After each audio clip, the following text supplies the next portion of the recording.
The Judgment by Grogan. By Damari. And Danielle Black. It was on a Sunday morning in the loveliest part of the spring. Georg Benjamin, a young merchant, sat in his room on the second floor of one of the low, lightly built houses that extended along the river in a long line, differing, if at all, only a height and coloration. He had just finished a letter to a childhood friend who was living abroad. He sealed the letter with a playful slowness, and then, leaning his elbow along the desk, looked out the window at the river, the bridge, and the pale green hills on the far bank. He thought about how this friend, dissatisfied with his advancement at home, had years ago now literally fled to Russia. Now this friend was running a business in St. Petersburg that had been very promising at the start, but for a long time now seemed to be at a standstill.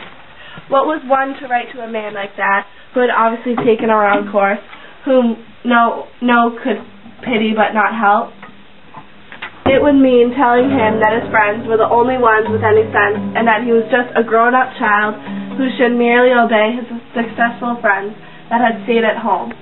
For these reasons, if one was to maintain communication by letter at all, one could not send him any real news, as one would unhesitatingly do even to the most casual acquaintances. The death of Georg's mother, which had occurred about 2 years earlier, since which time Gregor had been sharing the household with his old father, had, of course, still been communicated to his friend. The friend had expressed his sympathy in a letter so dry that the only possible explanation for it was that mourning over such an event becomes quite unimaginable when one is abroad.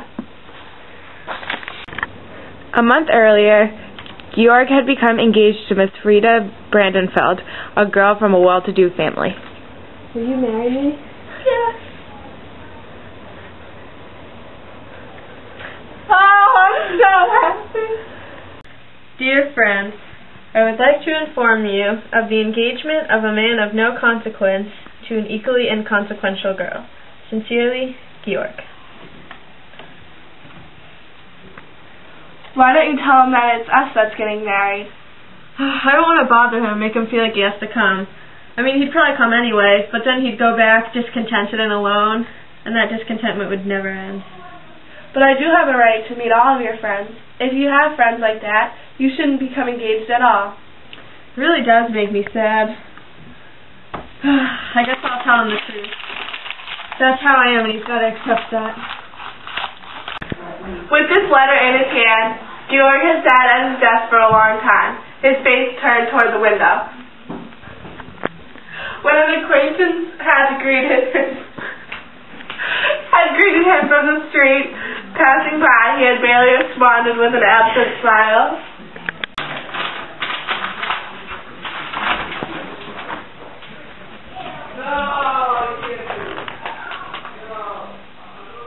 Oh, Georg! God, it's unbearably dark in here. Yes, it is. You keep the window shut, too? I like it better this way. But it's so warm outside. I just wanted to come to tell you that I decided to write to my friend in St. Petersburg. St. Petersburg? Yeah, you know my friend? I couldn't decide whether or not to tell him about the engagement, because he's so lonely over there. I didn't want that to make him feel worse. Oh, but you changed your mind? Yeah, I realized that if he's such a good friend, I couldn't keep that from him. I mean, my happiness is his happiness. Georg, it is meaningless if you don't tell me the whole truth now. Since the death of your dear mother, unpleasant things have occurred. Your mother's death took a much greater toll on me than you. Don't deceive me. Do you really have a friend in St. Petersburg? Okay, let's forget about my friends. You know, I think you don't take enough care of yourself. I mean, you're sitting in this dark room when you'd have so much more light in the living room. You're nibbling at your breakfast, and you have the window closed when you could be getting some fresh air. I think we should switch rooms. I'll bring all your possessions into my room, and I'll live in here. And I'm calling the doctor. Come on, let's go. Georg, you have no friend in St. Petersburg. You've always been a practical joker. How could you have a friend there, of all places? I can't believe that at all.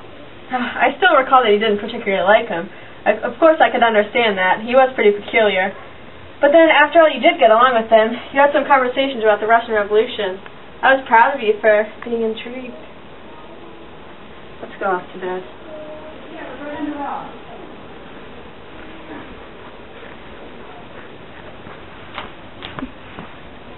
Yeah, I am.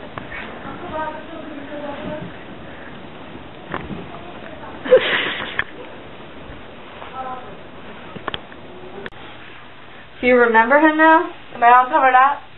So you're already pleased to be in bed? Am I all covered up? Relax, you're all covered up. No!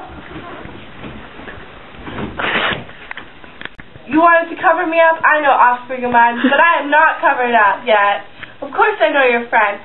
Do you think I have not left over him? Isn't that why you lock yourself in your office so no one will disturb you? The boss is busy just so you can write your treacherous letters to Russia? No one needs to teach a father how to see through his son. Georg looked up at the frightening image his father presented. His St. Petersburg friend, whom his father suddenly knew so well, stirred his emotions as never before. He saw him lost in far-off Russia. He saw him at the door of his empty, plundered establishment. He was still standing amid the ruins of the shelves, the mangled merchandise, the fallen gas brackets. Why did he have to travel so far away? Because look at me. Because she looked at her skirt. That's disgusting, Nanny. Because she looked at her skirts and you went for her. And in order to satisfy yourself, you profaned your mother's memory, betrayed your friend, and stuck your father in bed so he couldn't move. But he can move! He was not betrayed. I was his local representative here. Play actor. Yes, of course I was playing a part.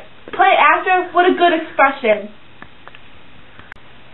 Do you think I wouldn't have loved you? I who gave you your being? Now he'll lean forward as he would only fall and smash himself. Stay where you are. I don't need you. I am still by far stronger. Your mother passed her strength along to me. Just lock arms with your fiancé and come over to me. I'll sweep her away from your side before you know it. You amused me today when you came and asked whether you should write to your friend. He knows everything, foolish boy, everything. That's why he hasn't come around for years now. He knows everything 100 times better than you do. He crumbles up your letters without even reading them. He knows everything 1,000 times better. 10,000 times better. Do you think I care about anything else? Do you think I read these newspapers? Here! How you hesitated before your time was right. Your mother had to die. She couldn't live until the happy day. Your friend is going to ruin his Russia. And well, you see how things stand with me. That you have eyes for. So you were lying in wait for me? So now you know what existed outside yourself. Up to now, you only knew about yourself. You were truly an innocent child. But even more truly, you were a fiendish person. I condemn you to death by drowning.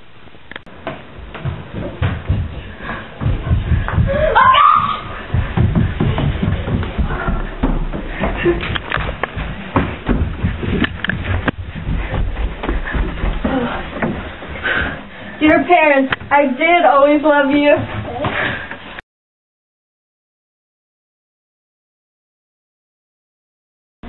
The Judgment by Grogan. by Danielle Black And Emily Damari. 3. Georg's mother, which had occurred about 2 years... Oh, shoot. Hold on. Dear friend. With this letter in his hand, Georg had sat at his desk for a long time, his face turned toward the window.